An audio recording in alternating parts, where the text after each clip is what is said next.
더 뉴스 2부 시작하겠습니다. 먼저 주요 뉴스부터 전해드립니다. 문재인 대통령은 오늘 신년 기자회견에서 경제정책 신뢰 하락을 인정하면서도 공정경제와 소득주도 성장 등의 중요성을 강조했습니다. 권력기관 개혁 제도화를 위해 고위공직자 범죄수사처 설치와 국정원법 개정, 검찰과 경찰 수사권 조정에 대한 국회의 협조도 요청했습니다. 문 대통령의 신년 기자회견에 대해 여당인 더불어민주당은 다 함께 잘 사는 경제를 만들겠다는 의지가 담긴 다짐이라고 평가했습니다. 반면 자유한국당은 경제나 외교, 안보 분야 모두 속 시원한 대답을 기대했는데 결과가 없었다며 너무나 단순하고 편향적인 인식을 그대로 드러냈다고 실망감을 드러냈습니다. 쇼트트랙 국가대표 심석희 선수 말고도 지도자로부터 성폭행을 당한 사례가 더 있다고 전직 대표팀 코치가 폭로했습니다. 또 앞서 조재범 전 코치로부터 폭행을 당한 뒤 합의했던 피해 선수 일부가 심 선수의 성폭행 피해 고소 사실이 알려진 뒤 합의를 취하했습니다. 사법농단 의혹의 핵심 인물인 양승태 전 대법원장 측은 내일 오전 검찰 출석에 앞서 대법원 로비나 정문 앞에서 기자회견을 강행할 것이라고 밝혔습니다. 대법원은 장소 협조 계획이 없다고 밝혔고 전국 공무원 노조 법원본부는 간부들에게 소집령을 내려 기자회견을 원천 봉쇄하겠다고 경고했습니다. 네, 문재인 대통령의 신년 기자회견 한 번 더 정리해 보죠. 핵심은 예상대로 경제였지만 경제에 담은 내용은 함께 잘 사는 나라, 포용적인 성장이었습니다. 청와대 연결합니다. 김도훈 기자. 네, 청와대입니다.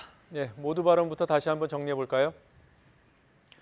네, 30분 가까이 낭독한 모두 발언의 핵심은 혁신적 포용국가입니다. 문 대통령은 먼저 고용지표 부진과 자영업의 어려움, 이로 인한 정부 경제정책의 신뢰 하락은 인정했습니다. 하지만 이것은 사람 중심 경제의 필요성을 더욱 강하게 말해주는 거라면서 공정경제와 혁신성장, 소득주도 성장이라는 과거 정부와는 다른 정책 기조를 재확인했습니다. 문 대통령의 설명 들어보시죠. 경제정책의 변화는 분명 두려운 일입니다. 시간이 걸리고 논란이 있을 수 있습니다. 그러나 반드시 가야 할 길입니다. 부족한 부분을 충분히 보완하면서 반드시 혁신적 포용국가를 이루어내겠습니다. 문 대통령은 국민이 성과를 체감할 수 있게 하겠다며 신산업 투자와 규제 혁신, 취약계층을 위한 사회 안전망 강화 등의 계획을 밝혔습니다. 이와 함께 권력기관 개혁의 제도화를 위해 고위공직자 범죄수사처 설치, 국정원법 개정, 검경 수사권 조정에 대한 국회의 협조를 요청했습니다. 대북 문제와 관련해서는 북한 김정은 국무위원장이 신년사에서 밝힌 개성공단 금강산 관광 재개 의지를 환영한다면서 국제 제재 문제 해결을 위해 미국 등과 협력하겠다고 말했습니다. 오늘 기자문답에서 북미 관계 질문이 많았더군요. 대통령은 어떤 답변을 내놨습니까? 네, 2차 북미 회담이 가까워졌다고 평가를 했는데요. 그 근거는 김정은 위원장이 중국에 방문한 것이었습니다. 정말 머지않아 북미 회담을 위한 고위급 협상 소식을 듣게 될 것이라면서 2차 북미 회담이 열린다면 비핵화와 상응 조치에 대한 더 구체적인 합의가 나올 것을 기대했습니다. 그러면서 문 대통령은 북한에 더욱 과감한 비핵화 조치가 필요하다는 점을 강조했습니다. 김정은 위원장의 서울 답방 시기는 2차 북미 정상회담 이후가 될 것이라고 정리했습니다. 2차 북미 회담 이후에는 어떤 형태로든 남북 정상이 만나서 남북관계 발전을 협의해야 한다는 설명입니다. 또 김 위원장의 친서에 대해 답장을 보냈지만 관리에 따라 내용을 밝히기는 어렵다고 양해를 구했습니다. 또 김 위원장이 말하는 한반도 비핵화는 국제사회가 요구하는 CBID, 즉 완전하고 검증 가능하고 되돌릴 수 없는 비핵화와 같은 것이라고 거듭 설명하고 주한미군 역시 비핵화나 평화협정과는 무관하게 한미 양국이 결정할 문제라고 설명했습니다. 미군의 전략자산 배치도 비핵화와 연계될 가능성은 높지 않다고 덧붙였습니다. 한일 관계와 관련해서는 과거사 문제로 미래지향적 관계가 훼손되면 안 된다면서 일본이 자꾸 정치 쟁점화하는 것은 바람직하지 않다고 지적했습니다. 그리고 고용 문제요. 대통령이 가장 아쉽고 안타깝다고 했던데 구체적으로 어떤 얘기들이 나왔습니까? 네, 문 대통령은 고용 부진의 원인에 대해서 최저임금 인상의 영향을 일부 인정했습니다. 하지만 오래 지속되어온 제조업 부진이 더 큰 영향을 미치고 있다면서 자영업자 대책과 함께 제조업 혁신에도 노력을 하겠다고 강조했습니다. 규제 혁신에 대해서는 반대 의견도 만만치가 않은데요. 문 대통령의 입장을 들어보시겠습니다. 경제 사회 현실이 크게 바뀌고 있는데도 그 옛날의 가치가 그대로 고집되는 그런 경우가 왕왕 있어 보입니다. 바뀐 시대에 맞게 조금 더 열린 마음으로 상대와 대화하는 그런 좀 유연한 마음을 가져주면 좋겠다는 생각이고, 그리고 특감반 논란이나 신재민 전 사무관에 대한 대통령 언급도 이번 기자회견에서 나왔습니다. 이번이 처음이죠? 그렇습니다. 대통령이 직접 언급한 것은 처음입니다. 정치 사회 분야 질문으로 넘어가자마자 특별감찰반 논란이 언급이 됐는데요. 문 대통령이 김태우 전 수사관의 경우 본인이 한 감찰이 직분을 벗어나서 문제가 된 거라고 지적을 했습니다. 또 현 정부는 과거와 같은 권력형 비리가 크게 없었다면서 그런 면에서 특감반이 제 역할을 다한 것으로 평가하기도 했습니다. 신재민 전 기재부 사무관에 대해서는 젊은 공직자의 소신은 필요하지만 정책 결정 과정은 사무관이 경험하는 세계보다는 훨씬 복잡하다고 설명했습니다. 그러면서 다시는 주변에 걱정 끼치는 선택을 하지 말아달라고 조언했습니다. 이와 함께 최근에 기자 출신이 잇따라 청와대에 영입된 것에 대한 지적도 있었는데요. 문 대통령은 과거에는 권력과 언론의 유착을 위해 현직 언론인이 영입됐지만 지금은 그런 유착 관계는 전혀 없다고 강조했습니다. 문 대통령은 회견이 끝난 뒤에 대변인을 통해 이번에 청와대에 들어온 윤도한 국민소통수석과 여연호 국정홍보비서관과는 개인적인 친분이 전혀 없다고 전하기도 했습니다. 그리고 오늘 기자회견 형식적으로는 어떤 변화가 있었습니까? 네, 지난해에 비해 먼저 이번에는 질의응답 시간이 1시간 반으로 크게 늘어났습니다. 원래 예정보다도 10분 정도 길어진 겁니다. 또 대통령이 질문자를 지명하는 것은 물론 사회자 역할까지 직접 맡아서 진행을 했습니다. 올해 기자회견은 내신 기자 120여 명, 외신 기자 50여 명 등 모두 180명이 참석했습니다. 마이크를 잡을 수 있었던 기자는 22명이었는데요. 질문 기회를 얻기 위해 책이나 핸드폰을 들거나 한복을 입고 오기도 하는 등 치열한 경쟁이 벌어졌습니다. 지금까지 청와대에서 YTN 김도훈입니다. 이번에는 문재인 대통령의 신년 기자회견에 대한 여야 입장 알아봅니다. 국회 연결하죠. 조은지 기자. 네, 국회입니다. 네, 일부에서 조 기자 연결했을 때 냉탕과 온탕의 차이라고 말씀했습니다. 구체적으로 어떤 말들이 오갔습니까? 네, 여야의 온도 계속해서 말씀드리지만 극명하게 다릅니다. 각 당 지도부는 단체로 보면서 꼼꼼하게 메모까지 하면서 봤는데요. 특히 기자회견에서 방점이 찍혔던 경제 발언을 놓고 극과 극을 달렸습니다. 여당인 더불어민주당은 다 함께 잘 사는 경제를 만들겠다는 대통령의 의지가 잘 드러났던 신년 다짐이라며 정부와 발을 맞추겠다고 했습니다. 홍영표 원내대표는 대통령이 경제의 어려움을 충분히 인식해서 가장 먼저 얘기했다면서 더불어 잘 사는 포용국가에 대해서도 분명한 의지를 확인했다고 높이 평가했습니다. 더불어 잘 사는 그런 포용국가, 또 평화 이런 부분에 대한 것은 분명한 의지를 가지고 추진해 나가겠다는 것을 다시 한번 밝힌 거라고 봅니다. 네, 하지만 자유한국당 평가 냉혹합니다. 실체 없는 자화자찬이다. 대통령만을 위한 현실 도피다. 뜬구름 잡는 얘기였다는 등 혹평 일색이었습니다. 나경원 원내대표는 속 시원한 대답을 기대했는데 결과가 없었다며 단순하고 편향적인 인식을 그대로 드러냈다고 실망감을 드러냈습니다. 대통령께서 그래도 잘하겠다 하는 이렇게 좀 반성의 뜻이 나오실 줄 알았는데 오히려 그대로 유지하겠다고 말씀하셔서 굉장히 실망스럽습니다. 네, 바른미래당 역시 대통령이 셀프 용비어 천가를 불렀다며 실패한 경제정책을 바꾸지 않는 대통령의 아집이 두렵다고 했습니다. 김관영 원내대표도 소득 주도 성장에 대한 반성이 없었고 최저임금의 급격한 인상으로 인한 경제 피폐 문제를 세금으로 막겠다는 입장이라며 비판했습니다. 경제정책원에서는 그냥 그대로 가겠다. 시간이 걸리니 참으라 라고 하는 그런 고집으로 저는 보여집니다. 네, 민주평화당과 정의당은 긍정적으로 평가하면서도 아쉬운 점을 지적했습니다. 평화당은 포용성장이라는 애매한 목표만 있을 뿐 양극화와 지역격차 해소에 대한 의지와 전략은 없었다고 했습니다. 정의당도 경제 초점을 노동자보다 기업에 두고 있다는 인상을 지우기 어려웠다고 했습니다. 지금 여야는 어떤 일정을 소화하고 있죠? 네, 그 행보도 극과 극입니다. 민주당은 바로 민생, 경제 챙기기에 돌입했습니다. 대한상공회의소에서 경제단체장과 신년 간담회를 열었는데요. 규제 혁신을 이 자리에서 약속했습니다. 홍영표 원내대표는 문재인 정부 출범 이후 양극화와 성장력 한계를 구조적으로 극복해야 한다는 정책 목표로 인해 경제인들이 고통을 겪기도 하고 새 희망을 갖기도 하는 등 많은 것이 교차했다며 기업인들을 다독였습니다. 반면 한국당은 대여 공세에 화력을 집중하고 있습니다. 문재인 대통령이 신년 기자회견에서 김태우 전 수사관 사건에 대해 사실상 수사 가이드라인을 제시했다며 오늘 안에 청와대 민간인 사찰을 조사할 특검 법안을 발의하겠다고 말했습니다. 또 문재인 대통령이 신재민 전 기획재정부 사무관의 용기 있는 폭로를 치기라고 폄훼했다면서 대통령 중심의 권위주의적 세계관이 아닌가 생각한다고 지적했습니다. 네, 그리고 한국당이 곤혹스러워할 만한 사람이죠. 극우 논객 지만원 씨, 오늘 결론이 났다고요? 네, 아직 결론은 아니고 논의 중입니다. 길게는 지난해부터 또 짧게는 요 며칠 뜨거운 감자였던 지만원 씨 문제, 한국당은 결국 지 씨를 조사위원회에서 배제하기로 내부 방침을 정한 것으로 알려졌습니다. 지금 비공개로 진행 중인 한국당 의원총회에서 논의되고 있습니다. 태극기 집회에서 나경원 원내대표에게 공개적으로 욕설까지 한 지 씨를 빼야 한다는 의견이 대세라고 합니다.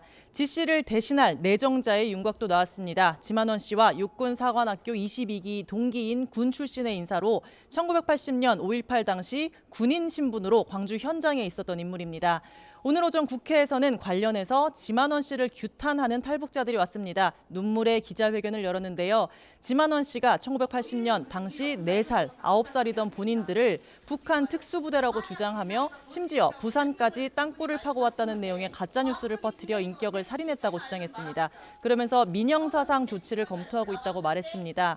안보를 강조하는 제1야당 한국당이 황당한 주장을 하는 사람을 5.18 위원으로 거론하는 건 공당이 아니라고 비판하기도 했습니다. 어쨌든 한국당이 지만원 딜레마를 매듭 짓고 조사위원 3명을 추천하게 되면 넉 달간 표류하던 5.18 진상조사에도 탄력이 붙을 것으로 보입니다. 지금까지 국회에서 YTN 조은지입니다.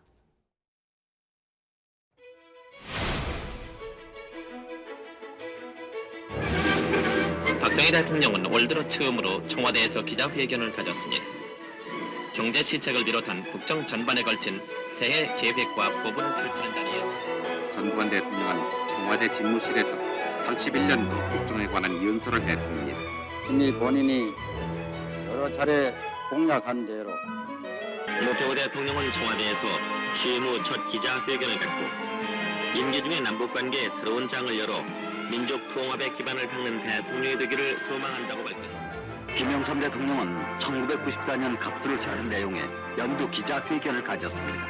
올해는 대나와 계획의 2차 년도입니다. 국민과의 텔레비전 대화를 통해 각계각층을 만나 국가의 현 사태를 정확히 알리고 국민들의 의견을 겸허히 받아들였다. 노무현 대통령은 먼저 15분간의 모두 연설을 통해 변화와 안정, 새로운 희망을 주제로 올해 국정 운영 방향에 대해 설명합니다. 아직 생산성이 선진국의 절반.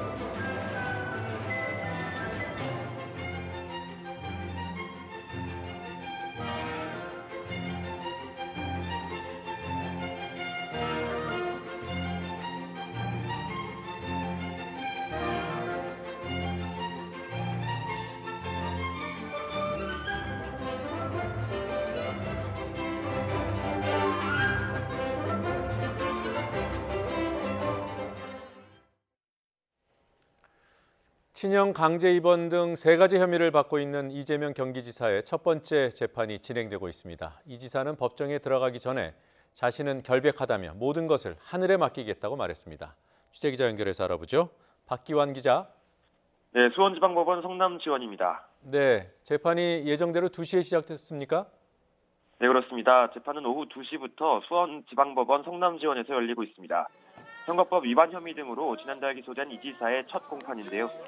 1시 45분쯤 출석한 이 지사는 담담하지만 밝은 표정으로 자신의 입장을 취재진에게 전했습니다. 이 지사는 개인적인 송사로 도청을 비워 송구하다며 재판을 빨리 마무리하고 돌아가겠다고 밝혔습니다. 자신의 혐의에 대해선 모두 부인했습니다. 먼저 대장동 개발이 입금 환수는 허위 사실을 유포한 것이 아니라고 주장했습니다. 또 검사 사칭에 대해서도 자신은 개입하지 않았고 토론회에서도 그런 사실을 말했을 뿐 허위 내용을 말한 적이 없다고 이야기했습니다. 재판이 진행되는 가운데 법원 주변에는 이 지사 지지자들과 반대자들의 시위가 계속되고 있습니다. 네, 오늘 재판은 쟁점이 뭡니까? 네, 재판부는 3가지 혐의 가운데 쟁점이 적은 선거법 위반 혐의 2개를 우선 살펴보기로 했습니다. 이 지사는 지난 6.13 지방선거 때 성남시장 재직 시절 대장동 개발 사업에서 개발이익금 5,500억 원을 성남시로 환수했다고 밝혔습니다. 하지만 검찰은 개발이익금이 6.13 선거 당시 확정되지 않았는데도 이를 금액까지 명시해 허위 사실을 유포했다고 보고 있습니다. 이 지사는 당시 성공 확률이 높았고 개발이익금을 성남시가 가져오도록 제도적 보완을 했다고 반박하고 있습니다. 검사 사칭권은 한 방송국 PD가 이 지사에게 넘겨받은 검사 이름을 사칭해 성남시장에게 전화하면서 시작됐습니다. 이 지사는 전화통화 당시 함께 있었고 검사 사칭을 도왔다는 혐의로 이미 2심에서 벌금형을 받았습니다. 검찰은 이와 함께 6.13 선거 당시 토론회에서 검사 사칭을 하지 않았고 억울하다는 이 지사의 발언이 허위 공표라고 보고 있습니다. 그 혐의 가운데 하나라도 벌금 100만 원 이상이 선고될 경우 이 지사는 지사직을 잃게 됩니다. 이 지사 입장에선 지사직을 걸고 치열한 법정 다툼을 벌일 수밖에 없는 상황입니다. 지금까지 수원지방법원 성남지원에서 YTN 박규환입니다. 쇼트트랙 국가대표 심석희 선수 말고도 지도자로부터 성폭행을 당한 사례가 더 있다는 전직 대표팀 코치의 증언이 나왔습니다. 여준형 젊은 빙상인 연대 대표는 오늘 각계 시민단체들이 개최한 기자회견에서 심 선수 외에도 추가 성폭행 피해자가 대여섯 명 더 있다고 주장했습니다. 또 가해 코치나 임원들이 아무런 죄의식 없이 계속 지도자 생활을 하고 있다며 피해자들은 현재까지도 보복이 두려워 어떻게 해야 할지 모르고 있다고 꼬집었습니다. 체육계, 여성계, 문화계 등 각계 시민단체들은 정부가 조재범 전 코치 성폭력 사건 진상규명과 처벌 재방 방지 대책을 마련하고 스포츠계 성폭력 문제 전수조사 등에 적극적으로 나서야 한다고 촉구했습니다. 쇼트트랙 조재범 전 코치의 선수 폭행과 성폭행 혐의와 관련해 대한체육회가 사과했습니다. 체육회는 보도자료를 통한 사과문을 통해 조재범 전 코치의 성폭력 의혹 사건과 관련해 용기를 내준 심석희 선수에게 깊은 위로와 격려의 말을 전하며 이로 인해 상처받은 가족과 국민 여러분께 깊이 사과드린다고 밝혔습니다. 체육회는 정부와 협조해서 선수촌 전 종목에 걸쳐 현장 조사를 하고 스포츠 인권 시스템을 백지부터 전면적으로 재검토하겠다고 설명했습니다. 아울러 국가대표 선수촌 훈련장과 경기장에 CCTV를 설치하고 비상벨을 설치해 사각지대와 우범지대를 최소화하는 한편 합숙훈련 개선 방안을 마련하겠다고 밝혔습니다. 양승태 전 대법원장이 내일 오전 검찰 출석에 앞서 대법원 앞 기자회견을 예정대로 진행할 것으로 보입니다. 양 전 대법원장 측은 내일 오전 9시쯤 대법원 로비나 정문 앞에서라도 충돌 가능성을 감수하고 기자회견을 진행할 계획이라고 밝혔습니다. 대법원은 양 전 대법원장 측에서 기자회견과 관련해 공식적으로 요청이 없었다며 현재 장소 협조 계획이 없다고 말했습니다. 이에 대해 전국공무원노조 법원본부는 성명서를 내고 양 전 대법원장이 서야 할 곳은 검찰 피의자 포토라인이라며 전국 법원본부 간부들에게 소집령을 내려 기자회견을 원천 봉쇄하겠다고 밝혔습니다. 법원노조는 사법농단 몸통인 양 전 대법원장의 오만이 극치에 달했다며 법원의 적폐 세력을 결집해 자신들의 재판에 개입하려는 마지막 도발을 저지할 것이라고 경고했습니다. 자신이 진료하던 정신질환자에게 피살당한 고 임세원 교수 사건과 관련해 정치권도 대책 마련에 나섰습니다. 국회에서 열린 현안보고에서 무방비로 위험에 노출된 정신과 의료인들의 토로와 함께 예산, 제도 등 부족한 의료 환경을 지적하는 목소리가 이어졌습니다. 김주영 기자가 보도합니다. 의료인의 충격적인 피살 사건 이후 열린 국회 보건복지위원회 현안보고는 묵념으로 시작됐습니다. 일동 묵념. 짧은 애도의 시간 이후에는 정신과 의료계가 겪고 있는 현실에 대해 생생한 증언이 이어졌습니다. 정신질환 환자의 구타나 폭언에 의료진이 무방비로 노출돼 있다는 토로였습니다. 폭언이나 협박은 95%, 손찌검이나 구타를 당한 경험이 63%, 흉기 등 위험물로 위협을 받은 경험이 33% 이렇게. 실제로 신고는 한 10분의 1 정도밖에 신고를 하질 않습니다. 그러니까 신고를 한 거는 굉장히 심한 그냥 사건이고요. 그렇지 않고 나머지는 거의 뭐 10분의 9는 그냥 묻혀 있는 겁니다. 이런 사건이 벌어질 수밖에 없는 의료계 환경에 대해서도 지적이 쏟아졌습니다. 정신과 치료가 계속 필요한 정신질환자도 본인이나 가족이 거부하면 사실상 치료를 받게 할 방법은 없다는 겁니다. 외래치료 명령제 같은 것들 포함을 해서 이게 좀 실효성을 갖출 수 있도록 어떻게 자도할 것인가를 저희들이 지금 깊이 논의를 하고 있습니다. 40만 명이 넘는 것으로 추정되는 중증 정신질환자 수와 비교했을 때 이들을 관리할 정신보건 예산은 전체 복지부 예산의 1%대에 불과했습니다. 여기에 민간보험에서 정신질환자 가입을 꺼려 병원비 부담이 커지고 이에 치료를 더 회피하게 된다는 문제 제기까지 나왔습니다. 정신질환자는 자기 부담 실손보험 가입을 철저히 굉장히 제한이 되고 받아주질 않아요. 이런 거는 사보험 가입에 대한 거를 완화할 수 있는 방안을 범정부적으로 좀 만들어야 돼요. 유사 사고를 막기 위해 관련 법안을 개정해야 한다는 여야의 공감대는 존재합니다. 이에 따라 각 당은 최대한 이견을 줄여 이르면 다음 달 안에 방지 대책을 담은 개정안을 통과시킨다는 방침입니다. YTN 김주영입니다. 재개발구역으로 지정된 서울 도심의 한 주택가가 쓰레기장으로 변했습니다. 남아있는 주민들을 빨리 떠나보내기 위해 재개발조합과 구청이 일부러 쓰레기를 치우지 않고 있다는 의혹이 일고 있습니다. 홍성욱 기자가 현장 취재했습니다. 재개발구역으로 지정된 주택가. 담벼락마다 주민들이 버리고 간 온갖 종류의 쓰레기가 쌓여 있습니다. 의자와 책상, 매트리스 같은 가구와 가전제품, 일반 생활 쓰레기까지. 집 입구까지 가로막을 정도입니다. 저녁에 골목에 다니기가 너무 무서워. 그래서 우리도 이제 곧 몇 달 있으면 갈 건데 딴 데로 가기도 그렇고. 주민들이 버리고 간 쓰레기가 골목마다 가득합니다. 아직 남아있는 사람들이 있지만 쓰레기를 수거해야 할 담당 구청과 재개발조합은 손을 놓고 있습니다. 이사를 하면서 무단 배출한 생활 쓰레기는 재개발조합이, 대형 폐기물 신고필증 스티커를 붙인 쓰레기와 종량제 봉투에 담긴 쓰레기는 구청이 수거해야 합니다. 하지만 종량제 봉투에 담긴 쓰레기부터 지난해 10월 스티커를 붙여 내놓은 폐 가구까지 그대로 남아 있습니다. 스티커를 붙여서 배출한 거나 아니면은 일반 생활 폐기물 같은 경우는 종량제 봉투에서 넣어가지고 배출된 거, 저희 구청에서 위탁한 그 청소 대행업체에서 수거를 하고 있고요. 주민들은 재개발조합도 마찬가지라고 입을 모읍니다. 주민들이 빨리 떠나야 철거를 시작할 수 있는 만큼 쓰레기를 일부러 내버려둬 동네를 험악하고 황폐하게 한다는 겁니다. 빨리 안 치워가는 게 동네 험악하게 만들어서 빨리들 이사가라 그러는 건지 자기네도 겨울이라 안 치워가는 건지.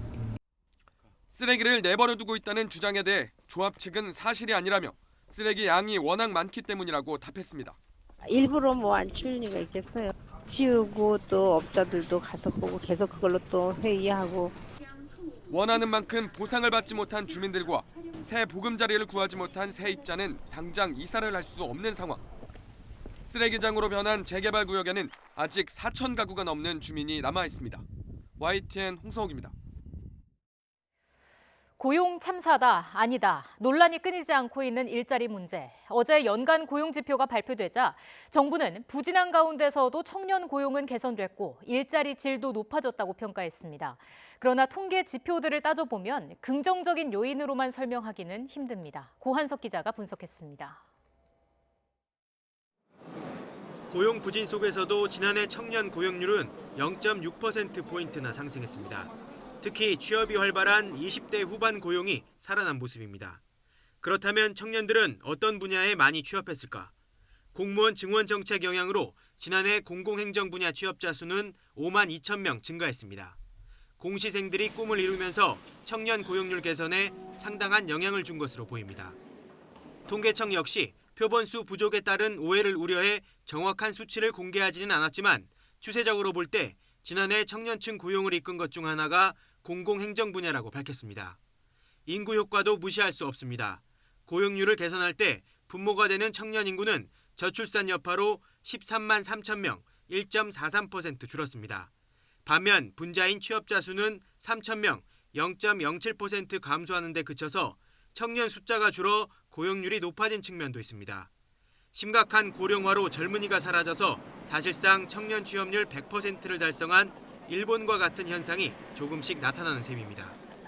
청년 고용률에 인구 구조에 변화가 생겼다면 올라가야 맞습니다. 그러니까 분모가 적어졌기 때문에 올라가야 되는데 인구 구조 감소만큼 지금 고용률이 올라오지 못하는 문제가 있거든요. 1년 이상 일하고 각종 보험에도 의무 가입되는 상용직. 지난해 34만 명 넘게 늘어나 일자리질 개선에 이바지했습니다. 그러나 취업 시간별로 보면 주당 36시간 미만으로 일하는 노동자가 크게 늘었습니다.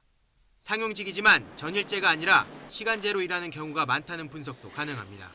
40시간 이상 일을 하고 싶지만 그렇게 일은 못하고 20시간 정도를 하는데 기간이 단순히 좀 긴 장기 계약이 되는 경우에도 상용직으로 분류가 될 수 있거든요. 그런 게 늘어났다고 해서 일자리질하고 바로 연결하기는 좀 어려울 것 같아요. 고용 참사다 아니다 규정 짓기에 앞서 인구 구조와 일자리 형태의 변화 등 고용 시장에 영향을 주는 구조적인 원인을 분석하고 대책을 마련하는 게 시급해 보입니다. YTN 관석입니다. 강제징용 피해 보상 판결에도 보상을 거부해온 전범기업 신일본제철의 후신 신일철주금이 일본 정부와 상의하겠다는 입장을 밝혔습니다. 신일철주금의 한국 내 자산이 압류된 데 따른 입장입니다. 일본 니혼게이자의 신문은 신일철주금이 이번 압류와 관련해 일본 정부와 상의한 뒤 적절히 대응할 것이라고 밝혔다고 보도했습니다. 신일철주금은 자산 압류 결정 통지를 받은 것과 관련해 매우 유감이라며 이같이 밝혔다고 신문은 전했습니다. 앞서 어제 오후부터 포스코와 신일철주금의 합작회사인 P&R의 주식 8만여 주에 대한 압류 효력이 발생하면서 회사 측은 이 주식의 매매와 양도 등 처분 권리를 잃었습니다. 신일철주금처럼 지난해 우리 대법원에서 강제징용 피해자들에 대한 손해배상 판결을 받은 일본 미쓰비시 중공업은 피해자 측 변호인단을 만나기로 했습니다. 강제징용 피해자 변호인단은 오는 18일 일본 도쿄 미쓰비시 중공업 본사에서 문제 해결에 나서라는 내용의 서한을 직접 전달하기로 했습니다.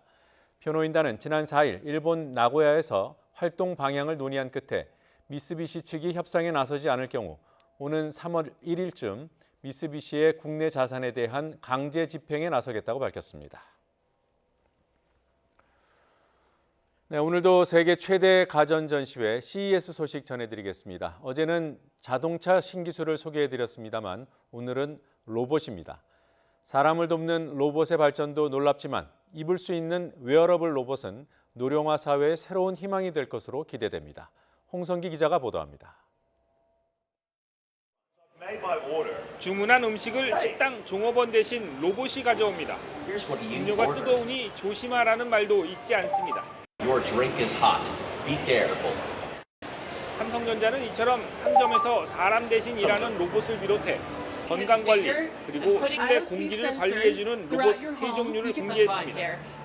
단순 작업을 돕던 로봇이 직접 생각하고 판단하는 단계로 진화하면서 가사노동을 모두 대신할 날도 멀지 않아 보입니다. 저희가 추구하는 그 로봇은 홈 로봇과 그다음에 소셜 로봇인데 홈 로봇은 사용자들에게 집안에서 노동을 완전히 제거해 줄 수 있는 그러한 것을 목표로 삼고 있습니다.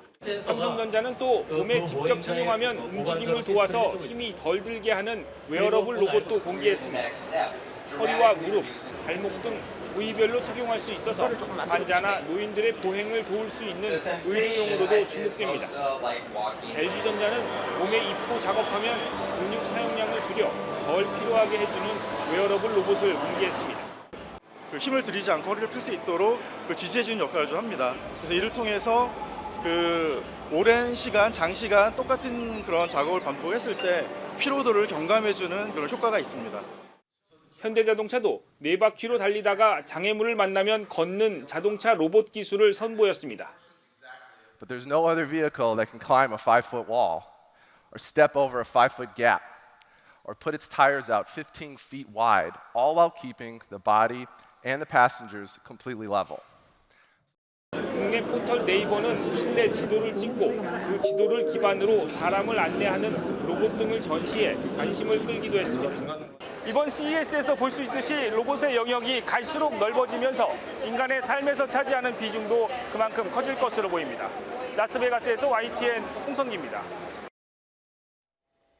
네, 앞서 소개해드린 웨어러블 로봇은 심한 화상을 입은 환자들의 재활 치료에도 도움이 됩니다.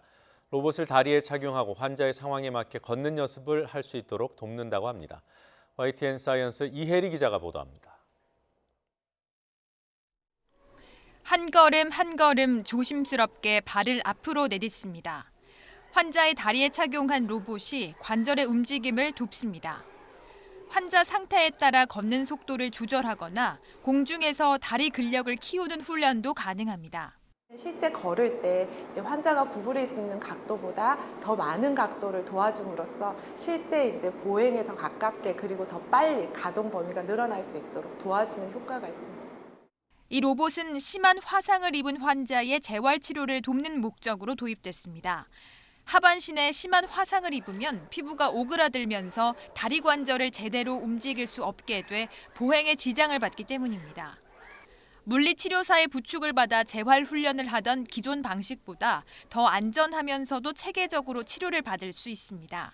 낙상에 대한 좀 염려나 부담감이 좀 줄어든 건 확실한 것 같습니다. 하지 근력 운동이라든지 아니면은 계속된 반복된 그 보행 패턴을 반복적으로 30분 동안 동일하게 할 수 있다는 점, 그리고 보행 연습 외에도 균형 운동 감각 운동을 할 수 있다는 그런 점이 좋은 것 같습니다. 이처럼 신체 기능을 보조해주는 이른바 의료용 웨어러블 로봇은 점차 진화를 거듭하고 있습니다. 무거운 짐을 들어 올릴 때 허리 근력을 보조하는 로봇이나 목함주례로 발목을 잃은 장병에게 새 삶을 선물한 로봇 의족도 더 가볍고 유연해지고 있습니다. 오는 2022년 의료용 웨어러블 로봇의 시장 규모가 약 16조까지 성장할 것이라는 전망이 나오는 상황에서 이들 로봇의 활용 범위는 계속 확대될 것으로 보입니다. YTN 사이언스 이혜리입니다. 네, 아시안컵 소식 한 가지 전해드리죠. 이번 아시안컵에는 참가 자체가 기적으로 불리는 나라가 있습니다. 오랜 내전으로 고통받고 있는 예멘입니다.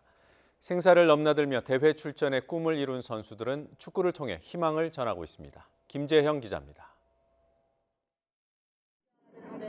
저녁 시간 서너 명이 허름한 플라스틱 의자에 앉아 프로축구 경기를 관전하고 있습니다. 그때 평온함을 깨고 밤하늘에 섬광이 지나갑니다. 예멘 정부군 또는 반군의 로켓포 공격입니다. 계속되는 로켓포 공격에 마이크로 쉴 새 없이 떠들던 남성은 놀란 듯 조용해집니다. 예멘에선 이런 광경이 일상입니다. 2015년 시작해 수만 명의 목숨을 앗아간 예멘 내전은 축구에도 재앙으로 다가왔습니다. 프로리그는 4년 넘게 중단됐고 경기장과 훈련장은 대부분 폭격을 맞아 폐허로 변했습니다. 선수들은 생계를 위해 다른 직업을 찾아야 했고 일부 국가대표는 내전에 참여했다가 사망했습니다. 죽음의 경계선에 선 극한의 상황에서도 예멘은 예선을 거쳐 아시안컵 본선에 올랐습니다. 예멘 축구 역사상 처음입니다. احنا اليمن كما معروف على العالم ككل الاوضاع التي نعيشها يعني لا تسر اي شخص ولكن كرة القدم ما زالت مستمرة فيها ورغم الظروف التي عانينا فيها لكننا في الاول والاخير تأهلنا الى نهاية كأس آسيا لأول مرة. 하지만 현실은 피파 랭킹 135위, 참가국 24팀 중 꼴찌입니다. 실제로 조별 예선 첫 경기에선 우승 후보 이란에 0대5로 대패하며 높은 벽을 실감했습니다. 2007년 우승국 이라크, 박항서 매직의 베트남 등 남은 상대들도 만만치 않습니다. It's possible that small countries, small football countries can have dream of great victory. We cannot have afraid. 이번 대회 예멘의 팀 구호는 포기는 없다입니다.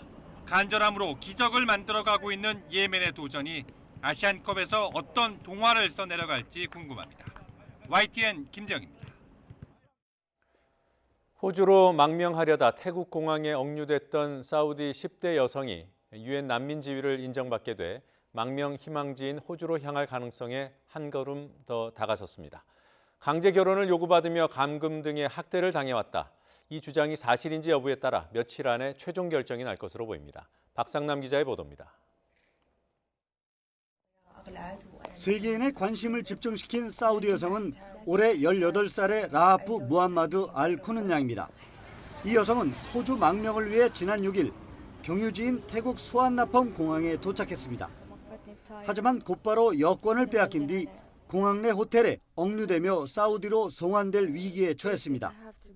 그러자 그녀는 호텔방 안에서 트위터를 통해 송환되어 집으로 돌아가면 죽임을 당할 것이라며 도움을 호소하고 나섰습니다. 자신이 가족들에게 강제 결혼 요구에 시달리며 감금되는 등 학대받았다고 주장했습니다. 네티즌들은 관련 트윗을 공유했고 세계 언론들도 이 소식을 신속히 보도하며 관심을 증폭시켰습니다. 마침내 유엔 난민기구가 나서며 그녀는 강제 송환 위기를 넘기게 됐고 유엔 난민 지위까지 인정받았습니다. 그러는 사이 자신을 만나러 태국에 온 가족과의 면담도 거절했습니다. ชายพบหรือไม่นะครับเมื่อวานทางคุณลาฮับก็ยังก็ไม่อนุญาตนะครับให้พบนะครับ 그녀의 아버지는 딸을 학대하지도 강제 결혼을 요구하지도 않았다고 주장했습니다. 이런 가운데 호주 내무부는 알 쿠눈 양에 대한 망명 허용 가능성에 긍정적 입장을 언급했습니다. The United Nations will assess the veracity of the claims and what would happen next. Australia is a signatory to the convention and to the protocols, as you know, and we'll work with the UN. 알 쿠눈 양이 본인의 희망대로 망명 자격으로 호주 땅을 밟게 될지 그 여부는 앞으로 2, 3일이 고비가 될 전망입니다. 관건은 그녀가 망명의 이유로 밝히고 있는 주장의 진실성 여부입니다. YTN 박상남입니다. 쇼트트랙 국가대표 심석희 선수가 조재범 전 코치에게 성폭행 당했다고 폭로한 것과 관련해 어제 문화체육관광부가 근절 대책을 발표했습니다. 체육계의 미투 확산 가능성도 점쳐지는 가운데 과연 폐쇄성이 강한 체육계에서 이 근절 대책이 실효성이 있을지 의심하는 목소리도 적지 않습니다. 김상익 기자입니다. 미성년자 시절부터 4년간 성폭행을 당했다는 심석희 선수의 충격적인 주장이 나오자 정부가 부랴부랴 유감 표명과 함께 대책 마련에 나섰습니다. 정부는 먼저 영구제명 조치 대상이 되는 성폭력의 범위를 확대하는 등 성폭력 가해자에 대한 처벌을 강화하기로 했습니다. 앞으로는 중대한 성추행의 경우에도 영구제명하는 등 영구제명의 대상이 되는 성폭력의 범위를 확대하고 민간 주도로 비위 근절을 위해 체육단체에 대한 전수조사도 실시합니다. 3월까지 조사한 뒤 비위가 드러날 경우 무관용 원칙을 적용해 엄중 문책할 방침입니다. 그동안 교묘하게 법망을 빠져나가 이루어졌던 성폭력 가해자의 국내외 체육 관련 단체 종사도 원천 봉쇄할 계획입니다. 모든 징계가 이루어진 경우에 징계 상황을 대한체육회나 경기단체 홈페이지 등에 상시 게시하는 방안을 지금 고민하고 있습니다. 체육계에 특히 2차 피해가 많다고 보고 피해자 지원과 보호 강화를 위한 체육단체 성폭력 전담팀 구성도 추진합니다. 이 밖에 선수촌도 안전하지 않은 만큼 합숙훈련 개선 등 안전훈련 여건 마련에 힘쓰기로 했습니다. 그러나 전문가들은 이미 몇 차례 나왔던 이런 대책들만으로 근본적인 문제 해결이 가능할지 의심하고 있습니다. 아직 미투라는 것조차가 체육계에서는 일어나지 않았다라고 봐야 돼요. 제일 늦은 거고 제일 정말 어떻게 보면은 감춰져 있고 은폐돼 있는 거죠. 정부가 급하게 대책을 쏟아냈지만 폐쇄적이고 집단주의 의식이 강한 체육계에서 과연 성폭력 문제가 쉽게 뿌리 뽑힐지는 여전히 미지수입니다. YTN 김사익입니다. 네, 앞서 김상익 기자의 보도에서 보신 대로 문체부가 성폭력 가해자에 대한 징계를 확대한다고 밝혔습니다.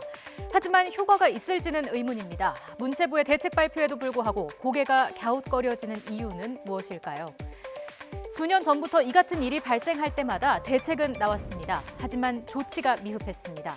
2014년 소치올림픽을 한 달 앞두고 제자에게 성추행을 시도한 코치는 영구제명이라는 징계를 받았지만 3년 뒤 징계가 풀렸습니다.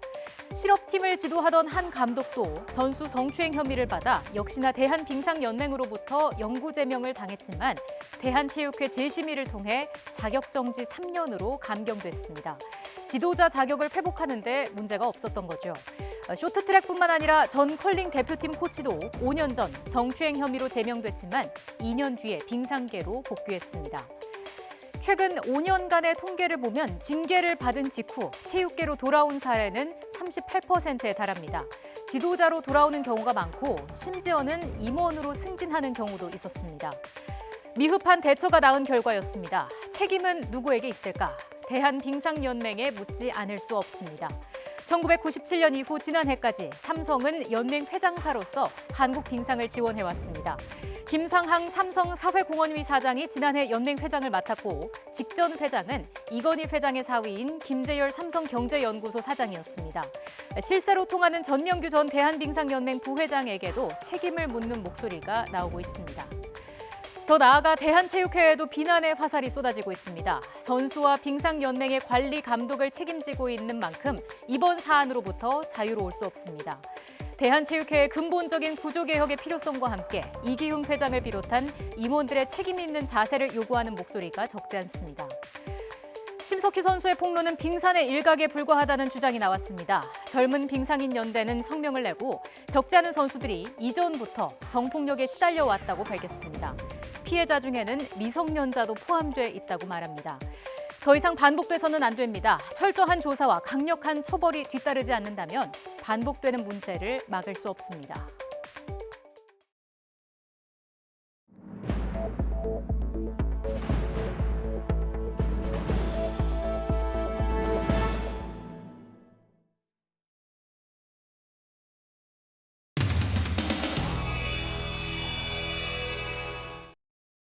나 백볼 잘 안 한다고 뭐라고 그러더라고요.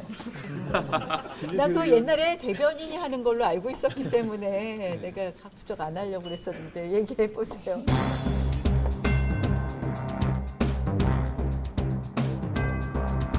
좀 남아서 좀 그런 것 같은데.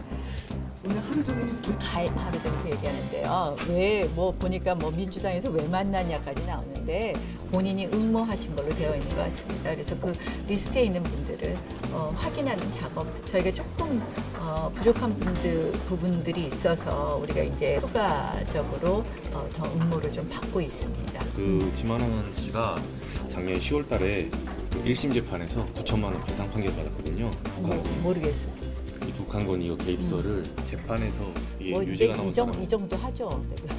그 유죄 판결 내용도 잘 모르는데 나보고 지금 어떻게 더 얘기해달라고. 사법제도에 걸려 있는 사람을 추천한 게 옳으냐 이걸. 나는 이거보다 지금 오늘 말이에요. 이럴 수 있어. 오늘 지금 노영민 주중대사 오늘 지금 청와대가 지금 김정은 위원장이 방중했다고 하는데.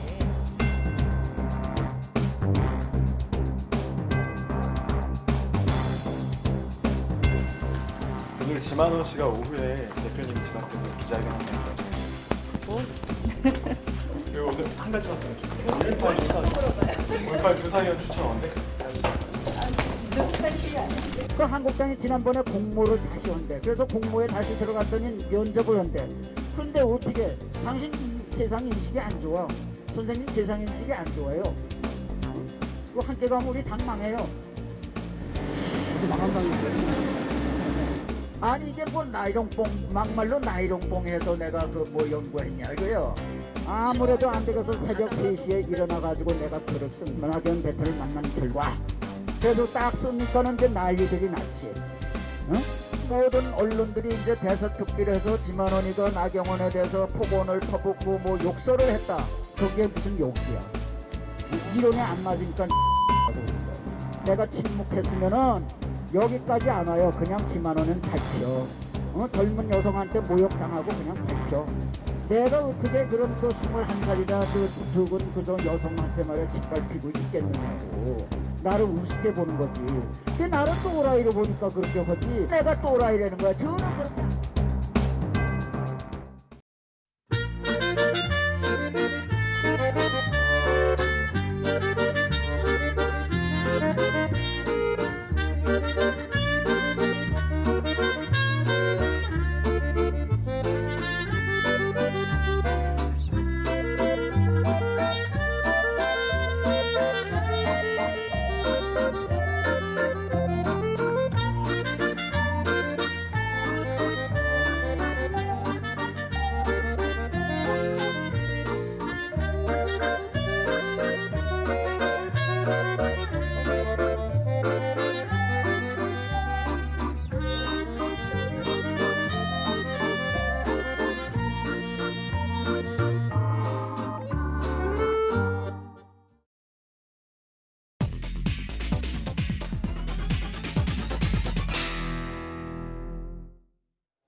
뉴스브리핑입니다.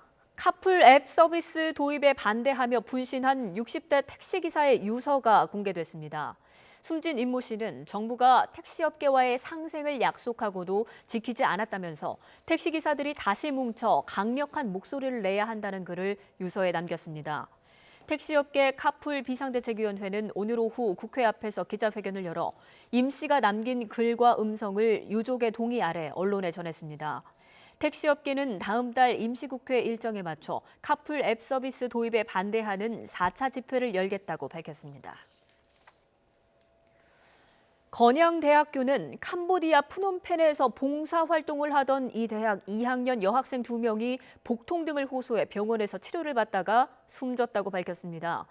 대학 측은 숨진 학생 2명이 지난 8일 오전 복통 등을 호소해 병원으로 옮겨져 치료를 받았고 상태가 호전돼 숙소로 돌아왔다가 다음 날 또다시 복통 등을 호소해 병원으로 옮겨졌지만 숨졌다고 밝혔습니다. 아직 정확한 사인은 확인되지 않았으며 대학 측은 다른 학생들을 조기 귀국시키기 위한 준비에 들어갔습니다. 오늘 새벽 3시쯤 육군 하사가 만취 상태로 경부고속도로를 역주행해 차를 몰다가 경찰에 붙잡혔습니다. 검거된 하사의 혈중 알코올 농도는 면허 취소 상태였으며 대전 신탄진 나들목에서 하행선 고속도로를 타고 36km가량을 운전한 것으로 파악됐습니다. 오늘 오전 11시쯤 강원도 고성군 토성면 운봉산에서 불이 나 30여 분 만에 꺼졌습니다. 불이 나자 진화 헬기 한 대와 인력 90여 명이 투입됐습니다. 산림당국은 피해 면적과 함께 화재 원인을 조사하고 있습니다. 유럽 곳곳에 폭설과 강풍이 이어지면서 곳곳에서 인명피해가 잇따랐습니다. 새해 들어서 최소 14명이 사망하거나 실종됐습니다. 황보선 유럽 특파원입니다. 알프스산이 국토의 3분의 1을 차지하는 오스트리아. 온통 눈으로 하얗게 뒤덮였습니다. 2, 3m 눈이 쌓인 도로에서는 차량 바퀴에 체인을 채워도 운전이 불가능합니다. 도로가 끊기고 각급 학교에 휴교령이 내렸습니다. 주민들이 나서서 도로와 지붕에 쌓인 눈을 채워보지만 별 소용이 없습니다. Wir sind jetzt 3 Tage herum am Dachschaufeln. Die höchste Stelle war ca. 3,40 Meter, 3,50 Meter und komplett dicht, also nass und 오스트리아엔 최고 등급의 눈사태 경보가 내려진 가운데 인명피해가 잇따랐습니다. 지난 1일 스키어 3명이 눈사태로 사망했고 월요일엔 등산객 2명이 산에서 눈에 파묻혀 숨진 채 발견됐습니다. 노르웨이 트롬서 인근에서는 지난 주말에 20, 30대 남녀 스키어 4명이 폭 300m의 눈사태에 휩쓸려 실종됐습니다. 루마니아 남부 슬라티나에서는 지난 8일 기온이 영하 24도까지 곤두박질 친 가운데 67세 남성이 주차장에서 통사했습니다. 이 밖에 스위스와 독일, 그리스에서도 폭설과 강풍 속에 조난을 비롯한 사고가 잇따르면서 새해 들어 최소 14명이 사망하거나 실종됐습니다. YTN 황보선입니다. 최규호 전 전북교육감과 최규성 전 한국농어촌공사 사장 형제가 피고인으로 나란히 법정에 섰습니다. 전주지방법원에서 열린 특가법상 뇌물 혐의 관련 첫 공판에 출석한 최 씨 형제는 검찰이 제기한 공소 사실을 모두 인정했습니다.